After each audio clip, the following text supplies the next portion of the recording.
My people, which are called by my name, shall humble themselves and pray.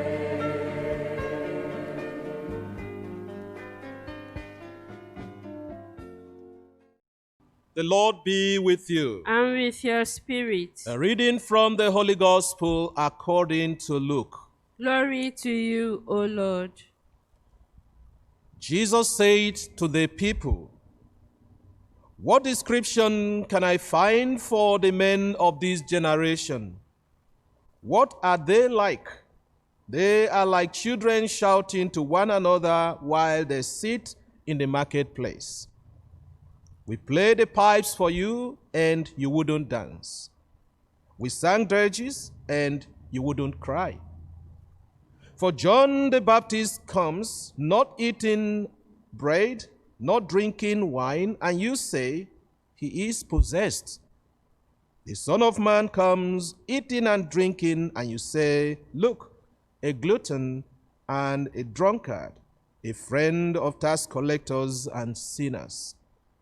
Yet wisdom has been proved right by all her children."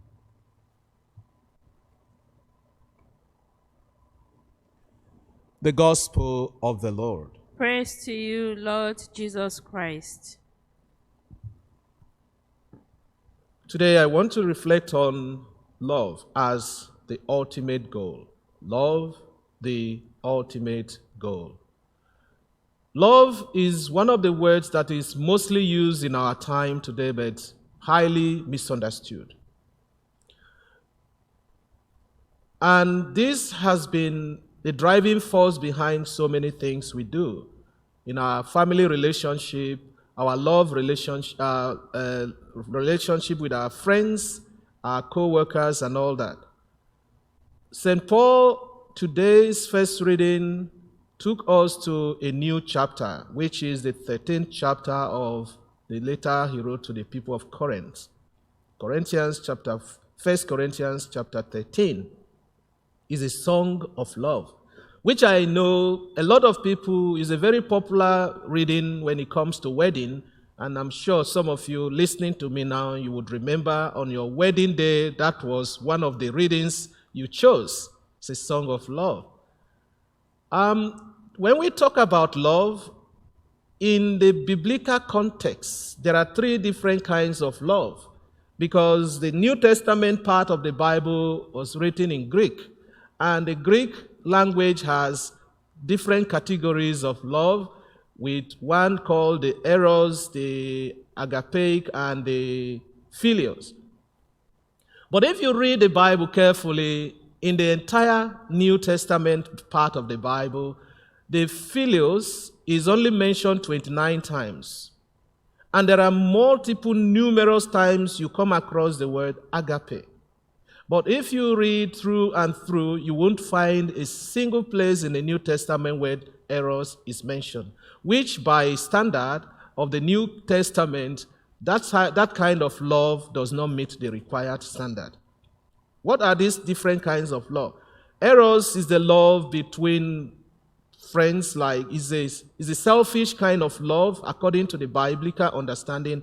It is a sexual love, the love people express themselves to each other in a sexual way. Philos is a love we express that we see between parents and their children, family members, and so on and so forth. But agape is that kind of love that is selfless in its nature, and is the love that goes about giving of the whole self. Is the love that puts others first. And when we talk about love today, that is the love we are looking at. That is the love that Jesus is telling us about. And St. Paul also mentioned in the first reading. So it's good to clarify that, because when we are talking about love, this is the love we are talking about. So it says, love is not selfish. Love is patient and kind. Love does not require anything for its own sake. And love also has a lot of qualities and attributes that was mentioned in that first reading. But towards the end of it, on verse 13, it says, there are three things that will last forever. When everything has vanished, when everything is stripped completely, there are three things that we are left with. And that is faith, hope, and love. Our faith in God can never end. And we have very strong hope that God will save us. And that hope, of course, is what has kept us going. We can't survive without hope. Of course, you know that they said human beings can survive without food for 2 weeks. We can survive without water for 1 week. We can survive without air for 5 minutes. We cannot survive without hope for 1 second. And it says further that the greatest of these three is love.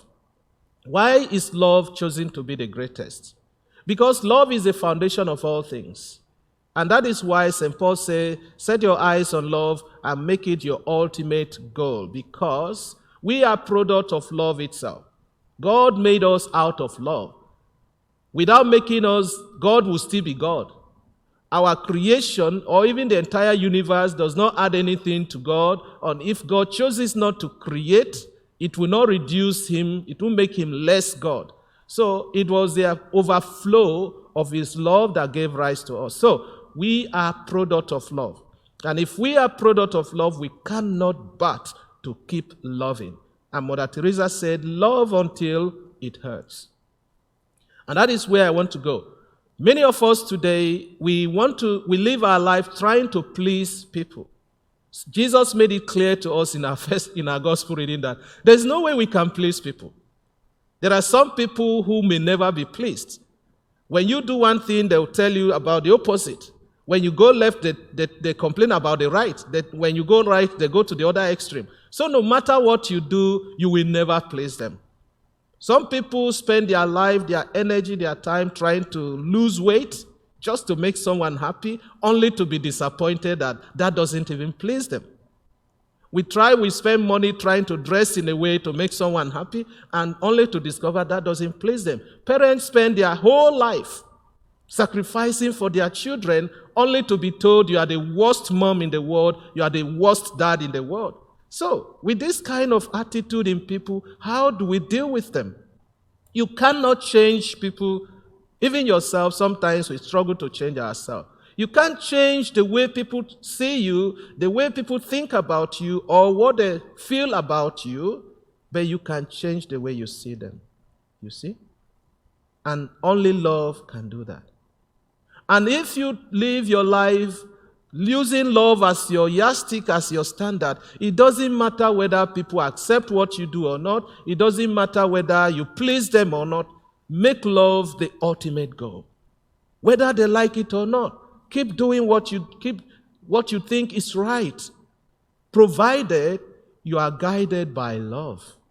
Because if you don't use true love as your guiding principle, you will come to a stage whereby you throw up your hands in the air and say, I'm done with this.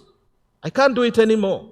There's nothing more I can do. Because you've done your best, and still your best is still far from being enough. So what can you do? Do you kill yourself? You can't kill yourself. Love is the ultimate goal. And let us be aware that we can never, ever please everyone. Even God himself has not succeeded in pleasing everyone. Look at today's weather here in Victoria. It's nice and warm. Somebody will be complaining that the weather is too warm. When it's cold, someone says it's too cold, but for other person, it's the perfect weather. So even God cannot please everyone. Why do you think you want to please everyone? Don't live your life pleasing people, because that is the nature of this generation, which was identified in our gospel reading today by Jesus. Remember, when John the Baptist came, he was living in a desert without eating and drinking. He was not socializing with the people, and they say he was possessed. And Jesus came trying to socialize. He went the opposite direction, and they called him drunkards, glutton, and friends of tax collectors and sinners. And he said, I don't know what to compare this generation with. And we still have people like that living with us today. How do you deal with them? Do you stop loving them? Do you stop doing what you feel is right? True love has no end. That's what the Bible said to us this morning. That everything may come to an end, but that kind of love has no end. If your love for them has come to an end, then the love you have is not a genuine one. You keep loving love until it hurts. May God bless you.